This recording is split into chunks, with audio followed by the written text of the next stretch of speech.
नमस्कार साथियों, मैं डॉक्टर MP सिंह आप सभी का स्वागत करता हूं। साथियों, आज हम बात करने जा रहे हैं कि कोरोना जो महामारी चल रही है, इसको कैसे कंट्रोल किया जाए या इसको कैसे ख़त्म किया जाए। ख़त्म तो ये नहीं होने वाला, ये तो मैं 100% कह रहा हूँ।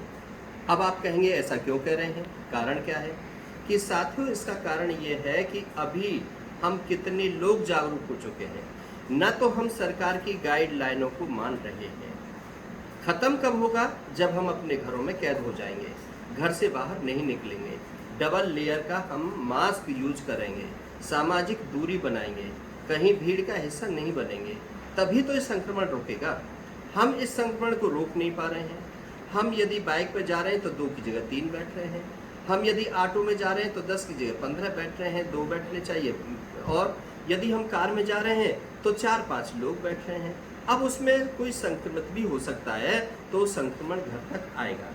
इसलिए अभी नहीं इस कोरोना काल को रोका जा सकता है। रुकेगा कैसे?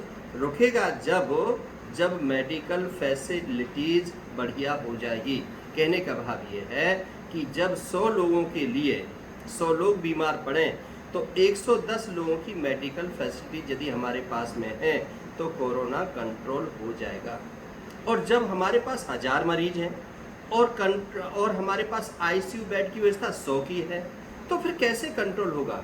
उसमें कहीं ना कहीं कोई गैप आएगा और उस गैप में क्या होगा? बहुत सारे लोग मरेंगे, क्योंकि कुछ ऑक्सीजन के अभाव में मर जाएंगे, कुछ ICU बेड के अभाव में मर जाएंगे, कुछों के पास दवाई गोली के लिए पैसे नहीं होंगे, कुछों के पास इंजेक्शन के लिए पैसे नहीं होंगे, किसी के घर में कोई बेटा बेटी देखने के काबिल नहीं होगा, खाने पीने की वस्तु नहीं होंगी। तो फिर आप ये सोचिए कि ये जो मृत्यु का रेट है ये कैसे बढ़ रहा है।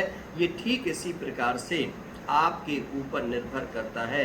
आपको सोचना होगा कि कोरोना को कंट्रोल करना है तो सबसे पहले हमें ऑक्सीजन की सप्लाई भरपूर मात्रा में देनी होगी, ICU बेड हमें उपलब्ध कराने होंगे, लोगों की भूखमरी का ध्यान रखना होगा, जिनके पास पैसे नहीं उनकी दवाई गोली की व्यवस्था करनी होगी, उनके घरों तक की हमने तस्दीक करनी होगी। और उसके बाद जो वैक्सीनेशन का काम है वो अधिक से अधिक डोर पर, उनके घर पर जा कर के, जो हमारे बड़े बूढ़े हैं, 50 साल के हैं, 60 साल के हैं, 70 साल के हैं, जो घर से बाहर नहीं निकल सकते हैं, कहीं धक्के खा नहीं सकते हैं, कहीं बाहर जाएंगे निकलेंगे कहीं गिर पड़ेंगे, हड्डी टूट जाएगी, तो यदि उनको घर पर ही ये टीका लग जाए, इंजेक्शन लग जाए, तो इसकी रोकथाम हो सकती है। या जो कोरोना पॉजिटिव हो चुके हैं वो लोग इतने जागरूक हो जाएं कि प्लाज्मा देने से कुछ नहीं होता है, अन्य लोगों को हमें प्लाज्मा देना है, तो वो लोग बच सकते हैं। जो डेथ रेट बढ़ रहा है वो कम हो सकता है। लेकिन इसके लिए जागरूकता का लाना बहुत ज़रूरी है कि वैक्सीन लगवानी है या कोरोना संक्रमित हो गए हैं तो डरना नहीं है, इससे कोई मौत नहीं होती है। मौत होती है किसी चीज़ के अभाव से, कि जब दवाई गोली ना मिले, जब हमें ICU बेड ना मिले, ऑक्सीजन ना मिले, या कोई अन्य मेडिकल फैसिलिटी ना मिले, या ऊट पटांग दवाई हम अपने आप लेते रहें, या हम अपने घर में क्वारंटाइन तो हो गए हैं लेकिन हम दवाई गोली नहीं ले रहे हैं, हम अपने आप से तो धोखा कर रहे हैं, हम अपने परिवार के लोगों को भी संक्रमित कर रहे हैं, अन्य लोगों को भी संक्रमित कर रहे हैं। यदि हम ऐसा करेंगे तो ये कोरोना पर कंट्रोल नहीं होगा। कोरोना पर कंट्रोल करने के लिए किसी भी सरकार को दोष देने की जरूरत नहीं है, किसी प्रशासनिक अधिकारी को दोष देने की जरूरत नहीं है। ये तो सारा दोष हमारे अंदर है। हम स्वयं में झांके, हम कितने जागरूक हैं, कितनी हम मदद के लिए तैयार हैं। हम मदद में भी कालाबाजारी करते हैं, हम मदद में किसी मदद करने जाते हैं तो वहाँ स्वार्थ सिद्ध करते हैं। वहाँ यदि किसी को कोई इंजेक्शन या दवाई गोली ला करके देते हैं तो उसमें भी अपना फ़ायदा समझते हैं। जब हम इन चीज़ों को करते रहेंगे तो ये कभी कालाबाजारी बंद नहीं होगी। इसके लिए हमें स्वयं को जागरूक होना होगा। साथियों, ये बहुत ही इम्पोर्टेंट वीडियो आपके लिए इसलिए लेकर के आ रहा हूँ कि जो हम उंगली दूसरों के लिए उठाते हैं, पहले हम अपनी तरफ झांक करके देखें कि हम कौन हैं, हम कर क्या रहे हैं, हमारे द्वारा क्या हो रहा है।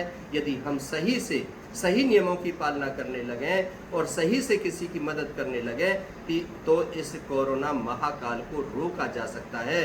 ख़त्म करने में तो कई साल अभी गुजरेंगे, क्योंकि अभी तो आप देख रहे हैं टीवी को कंट्रोल किया है, पोलियो को कंट्रोल करने के लिए कितना समय लग गया है, तो कोरोना को यदि कंट्रोल करेंगे तो कितने साल अभी इसमें लगेंगे, अभी कुछ कहा नहीं जा सकता। इन सब बातों के साथ आपका बहुत बहुत शुक्रिया, बहुत बहुत आभार। अर्ज है कि अधिक से अधिक लोगों तक इस वीडियो को पहुंचाने की कोशिश करें ताकि और लोगों का भी ज्ञान वर्धन हो सके। बहुत बहुत शुक्रिया।